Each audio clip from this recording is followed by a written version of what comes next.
या कर्म प्रधान होना चाहिए। तो धर्म से ही कर्म की पूर्ति होती है। जो धर्म से रहित कर्म होता है उसे अधर्म का कर्म कहते हैं, उसे कुकर्म कहते हैं, उसे पाप कर्म कहते हैं। वो कभी भक्ति हो ही नहीं सकता। धर्म से रहित कर्म कभी भक्ति नहीं हो सकता। अब धर्म किसे कहते हैं?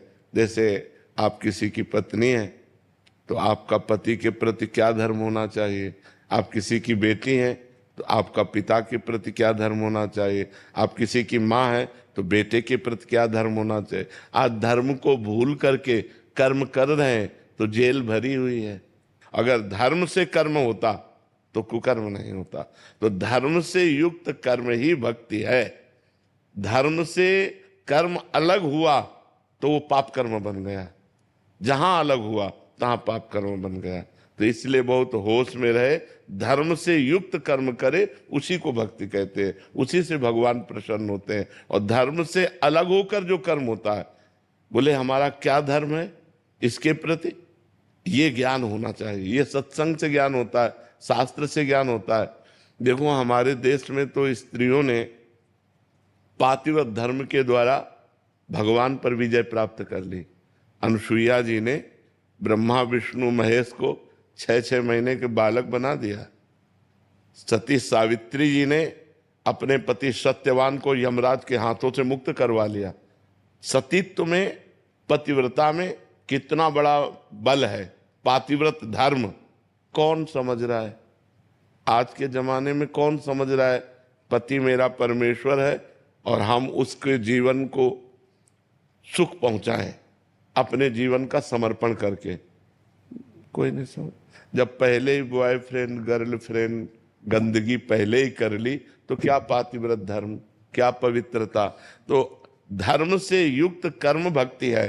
धर्म से अलग कर्म जो हुआ वो पाप कर्म बन जाएगा। इसलिए बहुत सावधान रहे। धर्म राधे राधे दोस्तों। तो दोस्तों, अभी आपने जैसा सुना कि हम कैसे पहचानें कि हमारे कर्म धर्म युक्त हैं या धर्म युक्त नहीं है। क्योंकि जो भक्ति है वो कर्म से है और कर्म जो है धर्म युक्त होने चाहिए। यानी कि हमारा हर एक कर्म हमें देख के करना चाहिए कि वो धर्म युक्त है कि नहीं। यदि धर्म युक्त कर्म नहीं है तो वो पाप कर्म में बन जाता है। क्योंकि कोई भी कर्म जिसमें धर्म नहीं है, यानी कि धर्म के अनुसार वो कर्म नहीं किया गया है, तो वो पाप कर्म बन जाता है।